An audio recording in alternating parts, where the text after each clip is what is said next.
Hi, my name is Will Schofield, a member of the Young Film Programmers group Film East, and today I'm joined by my fellow programmers Shelby Cook and Ishnor to discuss Spike Lee's breakout joint, Do the Right Thing. This segment is part of Film East, a Norwich-based film programming group.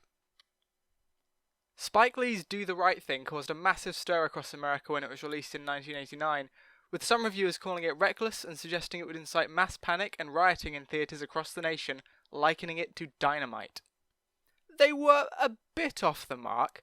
However, the film's intensity and ambiguity as to its moral and ideological standpoints caused a riot within film circles, acting less as a direct commentary on, and more of a mirror towards, the explosive issue of race relations permeating much of the American conscience in the late 80s.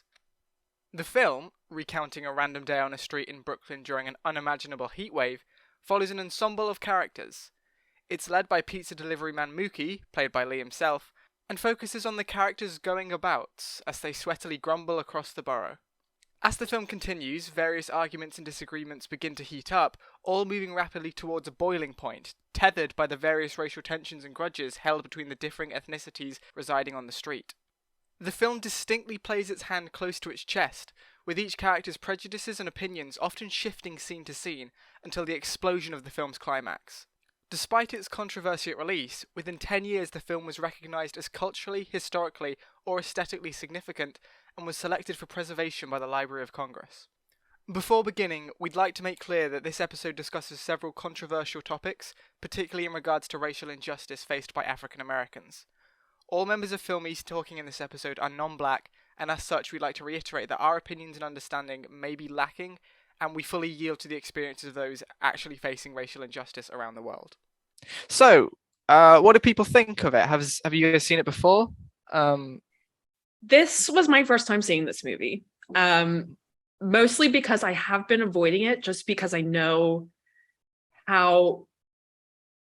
I didn't know how the story was going to go, but I knew that it was very prevalent film about Black culture in America. And I know that it, particularly in 2020 with George Floyd, this film was discussed a lot. So I've always been avoiding it just because I have been kind of scared that I wouldn't understand it, and I wouldn't get it, which I know is very much a cop-out for a white person to say that, and I should have watched it earlier. But when I finished watching this the first time, when I finished watching it the other night, I had my opinion in my head about, what the film was about. And I wasn't sure if I fully understood it. And I wasn't sure if I was getting the right message from it, because obviously I think I can relate to this film because I do live in America and I have seen the racial injustice that happens in America. But I am ultimately a middle-class white woman. So I don't have these experiences of living in these type of neighborhoods. I did read some essays on it and some more articles on it, just because I didn't want to come into this feeling very ignorant and saying, things that weren't right. And I was actually really pleasantly surprised that I think I did kind of grasp what Spike Lee was getting from this.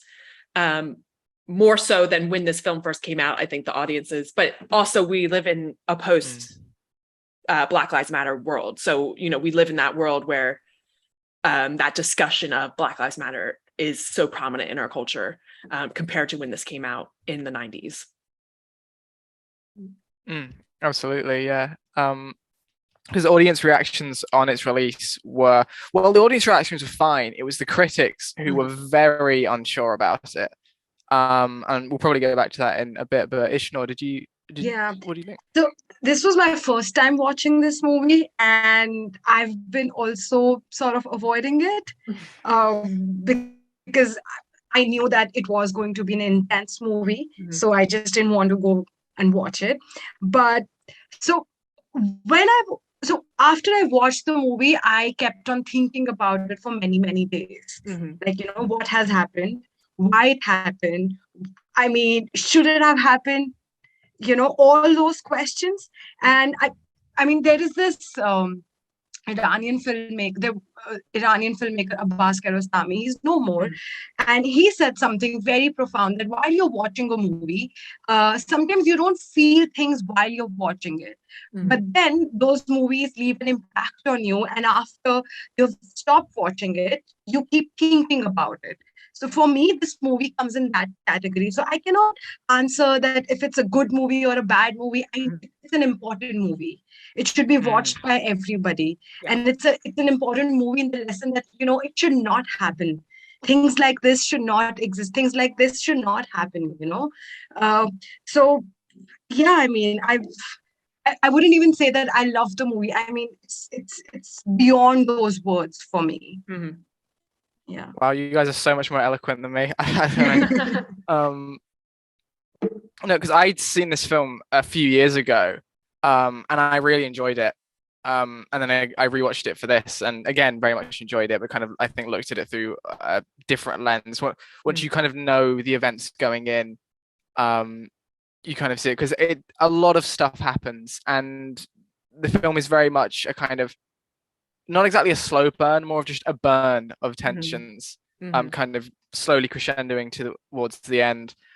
Even though it sometimes feels a bit zigzagged in its kind of narrative. But yeah, I think, Shelby, you're very right about how looking at the movie today gives a very kind of different perspective from probably when it was released. Like a lot of the same tensions still exist. A lot of the same ideas that Spike Lee was commenting on are still very prevalent. It's just the conversation has matured almost since then. And so I think audience reactions are probably going to be quite different. Were there any characters or their plot lines that you particularly liked? Because the film is kind of an ensemble film with each character kind of doing their own thing and weaving in and out of each other's stories somewhat. And I know that there are certainly some that I find less engaging or impactful than others. But were there any that particularly stuck with you? I didn't like any of the characters. And I feel like that, I mean, I don't want to speak for Spike Lee, but I feel like that's kind of what he was trying to get at, is that they were, you do kind of like them. Like you like Mookie. He's a funny guy. You can understand where Bugging Out is coming from about wanting to have Black people pictures on the wall. You can also understand Sal. Like he fed these kids while they were growing up, and now they're, adults in this community. And I think that was kind of the point where when you're watching it, like as these events unfold, you're like, why do you have to do that? Like you kind of understand why, like no one was right in the situation and no one was really wrong in the situation, because you can understand everyone's point of views from it. And I think really the only character that sort of, I really liked the radio DJ, Samuel L. Jackson, being that only character that was literally removed from what was happening. And he seemed to be the only one that had that profound ability to speak on what was happening, because he was removed from the situation. So I don't think any of the characters are particularly likable, but you can understand them and you can understand their motives and why they're acting the way that they are. Yeah, I am with you on that, Shelby, that while I was watching the film, because I mean, that's the thing with ensemble films, that you don't have one story and you have multiple stories and different things going on, right? So it's a day in their life. So while I was watching it, I was like, no, I mean, don't do that. That's not great. So for me, but I also understand that, I mean, humans are not perfect. And it's like the imperfections of every character that like you said, that you understood, like most of these characters were the product of their own times. So I could understand why they were doing things and what made them do these things. But when it comes to liking anybody, yes, I liked Smiley in the beginning. Right, and towards the end when Smiley hangs that picture in that pizzeria, so that made me feel like, do I still like this character, or do I not like this character? like, what does it mean? How does it signify? Like, what does it even signify? So I don't have any proper thoughts on this. I think those are really good points. I remember specifically the character mother sister, the older woman. Throughout most of the film, she is a very judgmental character. Yeah. She sits on her stoop and kind of comments on the other goings on in the street and kind of almost acts as like a self-proclaimed moral arbiter. And some of her points are correct. She insults Demare a lot, and some of her points, seem fair enough. They clearly have a history. But towards the end, when the riot is ongoing, suddenly she's in the middle of the street with the crowd and she's screaming and she's angry and she kind of needs to be pulled back and restrained. And I'm not going to comment on whether she was in the right in that situation, because again, it was a very nuanced situation. And there is no good or bad, but it's interesting that the character that was at the beginning kind of depicted as the moral arbiter is very much caught up in the fervor and chaos of the film's climax.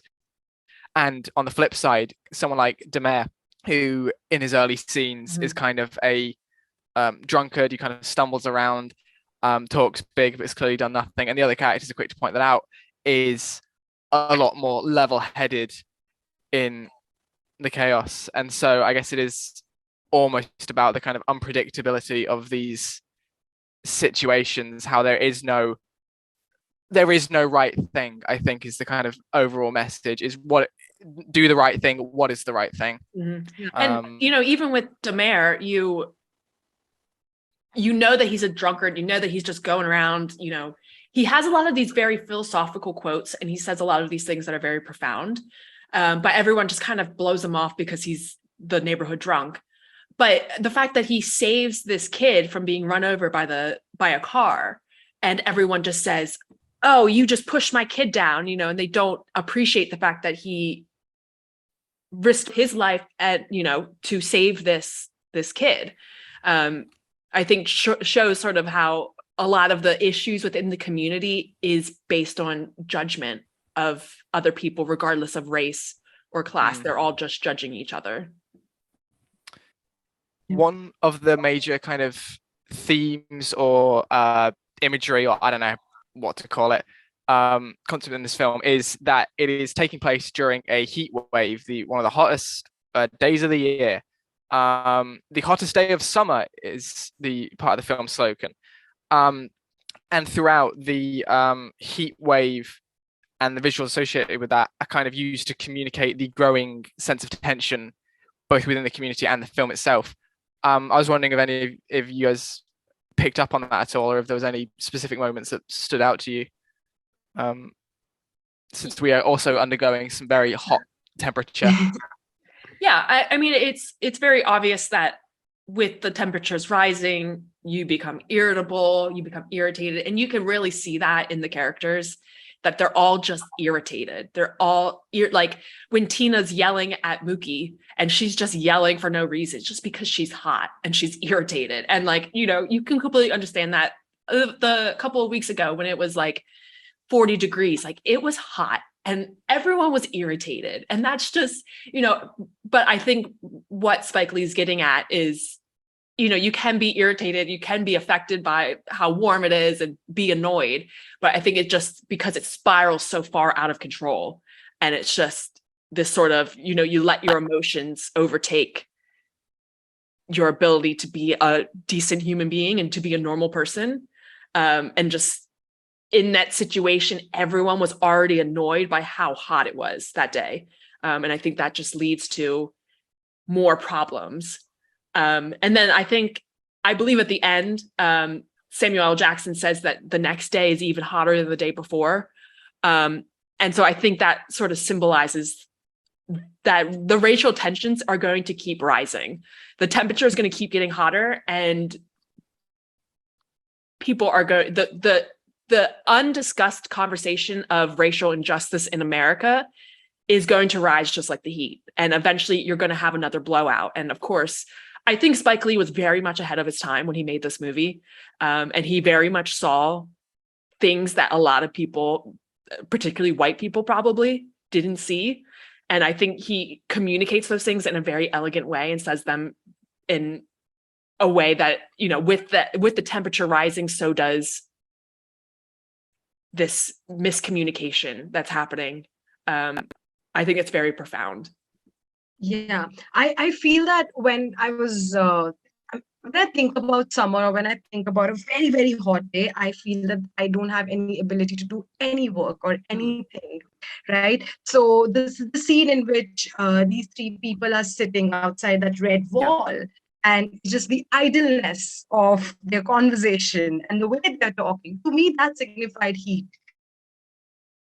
Because they couldn't do anything in that moment, right? So for me, that that worked for me in the summer man, in the theme of heat, and also the short relief that they have when the water goes off, and then they take. Everybody has fun in that, but the police comes and says that no, you can't do that. Stop doing that. Yeah. And I think those three people that are just sitting there, that sort of, to me, was like, and it was the same thing with bugging out and going around and like building himself into a frenzy about these pictures. And those three people who are sitting there are just kind of like their conversation is just going in circles. And the more that you just keep saying the same thing over and over again, like they really have a problem with the Asian grocer that moved into town. And the more they keep saying it over and over again, the more of a frenzy you get yourself into, especially when you're already irritated. And I think, and then with bugging out, going around saying, we're going to boycott Sal's, he doesn't have any Black people on his wall. And I think it was Mookie's sister who was like the only reasonable voice in that, and was like, it's Sal's place. If he wants to put Italian Americans on there, then he'll put Italian Americans on there. And so it was just like, as you continue to repeat the same thing over and over and over again, you get more and more worked up because you're already hot and you're already irritated, and it just builds into this big crescendo, into something in this case for the end of the movie that was not at all necessary, didn't need to happen. Yeah. Also, I feel that there is something that I found really interesting in this movie, is that these three people are sitting and talking about, like you said, that they're going in circles and circles, but there are some actions which are needed to be taken in this movie, right? So the mayor is the person who doesn't talk, right? He doesn't go and has conversations with a lot of people. He just says some profound things here and there. But when it comes to taking the right action, he's the only one. I know that, I don't know if it's anything right in this movie or not, like doing the right thing or not. But then some of the actions taken by the mayor, I totally feel that they're right, right? So the mayor comes in, like, who's not talking, who's not discussing ideas, the same ideas again and again. He goes on and he takes those actions. I think that that's very interesting to see, like people who talk and people who do. Yeah.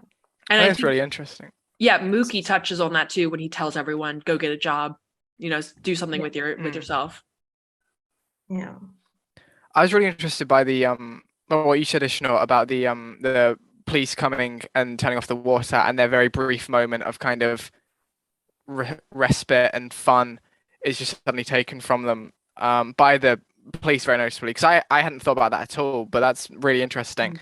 And I think the kind of use of cold throughout the film is also a really important thing. Like during the sex scene, ice is used in kind of place of anything particularly explicit, and the Samuel L. Jackson's character, Mr. Senor Love Daddy is his name. I love that.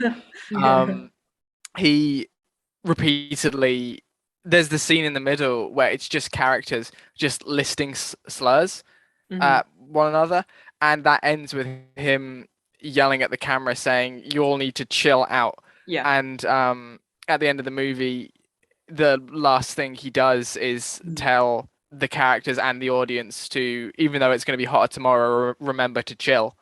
And so that kind of dichotomy between the heat, the rage, the tension, the frustrations, with the need to stay calm, relax, things through, stay level-headed, is kind of a balance that exists throughout the picture, largely through the narrative voice of Mr. Senor Love Daddy himself.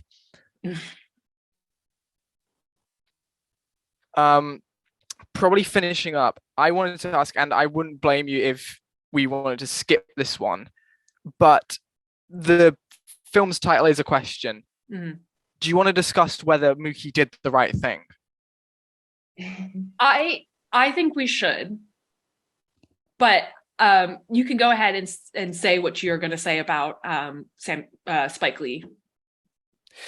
Yeah, okay. So Spike Lee has talked about this a lot in interviews, and one thing that he's said a few times is that he gets that question a lot about like why Mookie threw the can, whether it was the right thing, whether Sal understands. And a thing that he said repeatedly is that he's never had a black person ask him those questions. It's always been someone of a different demographic. And so clearly, or at least in his anecdotal evidence, there is a kind of different viewpoint that is taken to this film based on someone's kind of cultural background, where a lot of people view the film and say, was it good? Was it right? Whereas other people view it and say, well, of course it was right. At the end of the day, an innocent young black person was killed by the police. So therefore, their response is just. And I mean, in the current political climate, that's an even more potent idea. And I'm absolutely not going to disagree with it or attack it or anything. But again, there clearly are different perspectives. A lot of the fact that people are asking these questions mean that there are people who are coming away with a different idea that all Mookie's attack did was amplify the violence, and him attacking it was him giving into the rage and frustration of the crowd. And that final meeting between Mookie and Sal is very kind of uncertain because I think of the subtleties and the ambiguity of the preceding scene, like what are they thinking, what are they feeling towards one another. And originally the film had a different ending that was a lot more friendly, but Lee changed it. So clearly the ambiguity of it was desired and was part of the point. And the individual interpretations is it was desired, I guess. And I'm sorry, I just remembered the film ends with two quotes from Martin Luther King and Malcolm X. And the Martin Luther King one is talking about how violence is never justified, how it'll never get your way, how it's a bad thing. And then it's immediately followed by a Malcolm X quote saying about how often violent response is the only way that progress will be made. And throughout the film, there's a character going around holding a photo of Malcolm X and Martin Luther King and repeatedly stating Martin Luther King and Malcolm X are dead.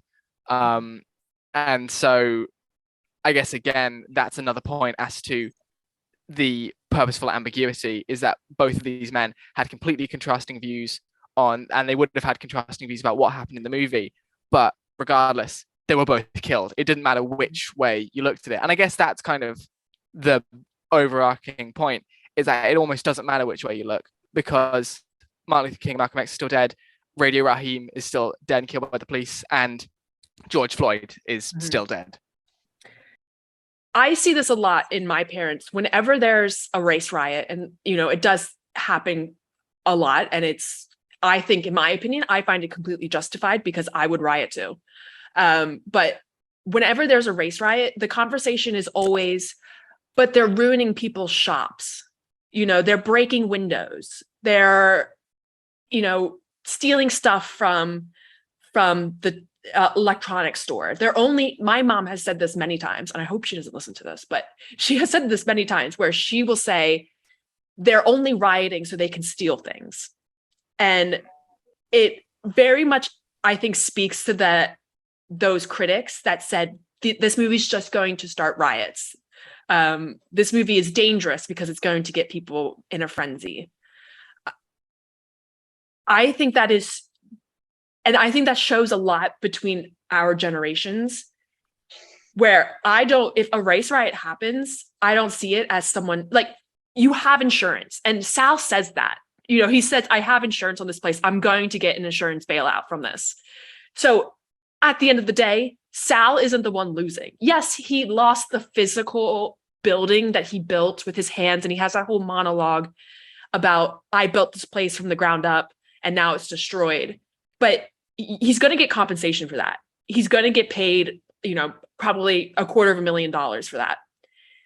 Radio Rahim is dead. It's these people who value property over a human life. And it really harks back to American slavery. It was the property owner owned the slaves. And if a slave died, that didn't matter, because it's more about, I need my fields done and I need my house to be kept in order. And the property and the assets were more important than human life.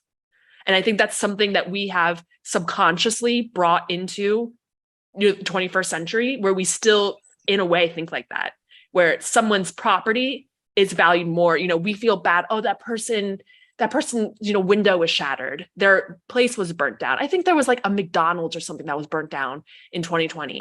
And it's like, it's a McDonald's. Like, McDonald's has enough money. Like, that doesn't, like, someone is dead. Like, a person was just brutally murdered for no reason. And I can't wrap my head around why people seem to value property over someone's life. So I think when Mookie has the moment before he throws the can, I felt watching it that it was very deliberate and it wasn't very irrational. He has this moment where he's kind of sitting there thinking, and he's processing what just happened. And he purposely stands up, pulls the trash out of the trash can, and throws it. I don't think that it was a spontaneous act. I think he knew that he was throwing it. And he probably knew that Sal was going to get a payout from it. It's about making a statement that someone is dead. Someone is murdered. And sure, it's probably not Sal's, at the end of the day, it's probably not Sal's fault, right? Radio Rahim and Bugging Out came in, they came in knowing that they were going to start a fight. And that escalated into breaking the radio. And then that, was kind of an irrational reaction, again, to losing property. That's something that's tangible. It can be replaced. And then, of course, it just spirals out of control. But I just think that that's just something that is always the conversation. And this is why I think Spike Lee's film is so ahead of its time, because it's just something that is always, whenever you watch the news, when a race riot happens, it's always, the focus is always on the property that is destroyed. Yeah. And it just irritates me. It just drives me crazy. And you're like, these people aren't out rioting to steal things. Yeah, okay, maybe the odd person is out like, oh, I'm going to go to the electronics store and get a free iPhone out of this. Like, okay, again, Apple doesn't need any more money there. Like, I don't care. Like, someone is dead. And it's just something that I think really shows the differences between how people perceive race in America and how they, particularly between Black and white. Because white people see the property that's being destroyed, Black people see the life that has been lost. I was going to say, I think one aspect that's quite interesting, that's how I start all of my points now, is there's when the conflict between Radio Rahim and Sal breaks out and they're all fighting, the people around them are all they're all on different sides. Mm-hmm. There's like a crowd of I think Black teenagers who are in there, and a lot of them are trying to pull them off each other and shouting stop and stuff. And it isn't until the police arrive and they come in and they break it up and they choke out Rahim. Mm-hmm. And they kill him, and then they throw his body in a car and they leave. Yeah. And that's when the full riot and chaos starts. And it almost, by pulling focus away from the police, having them just come in, it almost makes more of a statement about police involvement in these situations. Because I think this was before Rodney King, so before this kind of conversation really hit the mainstream in America about police involvement and the impact of their influence on these events, by almost drawing attention away from them, but again about like the kind of misguided views of people in those situations. Yeah, sorry. Well, in terms of answering the question, who did the right thing in the situation, I think everyone thought they were doing the right thing. And I always say this about, like, police officers are trained in a way that is systemically, they are trained in a way to be aggressive towards Black people. That is their training. And we've seen that in the news. There's been evidence behind that. So in their heads, they're doing the right thing. This is what they were trained to do. In Mookie's head, he's doing the right thing by starting a riot because a man is now dead for no reason. In Sal's head, he's doing the right thing, destroying the radio because he's told this kid multiple times to turn the radio off. It's too loud. I think everyone thinks they're doing the right thing, but ultimately, really, no one is doing the right thing. No one is just sitting back and, like, having that, whoa, we need to calm down. We need to chill out. Like, the radio DJ says, like, everyone needs to chill. Everyone needs to take a moment out. And I think having him as that outside perspective, and like, he literally is sitting in his studio watching it all happen. Seeing him as the outsider in it is really important, because you do get that perspective of, this person sees what's happening, whereas everyone else is in here is so emotionally charged. And he's really that only voice that can be like, everyone needs to calm down. We all need to take a minute. What just happened? And no one's listening to him, of course. And so I think, in terms of the question of, did you do the right thing? I don't think there is an answer for that. I think everyone did the right thing in their own minds, but also did the wrong thing. And I think that's the point. That's what's getting across with the quotes at the end, is, like you said, Will, they're both dead. They were both killed, regardless of what their moral ideology was. In Malcolm X's mind, violence was the right thing. In Martin Luther King's mind, peace was the right thing. Who's to say which person is right? Hopefully you've enjoyed our discussion today. If you're interested in reading more about Do the Right Thing, you can pick up our first book, Screen Dreams, at film-east.com/books, which contains an excellent article by Ella Gorman on that very topic. If you're interested in contributing to our film and television blog, visit film-east.com/submissions for more information. To learn more about Film East and what we do, visit our website, film-east.com, or follow us on any social media at Film East. Thanks!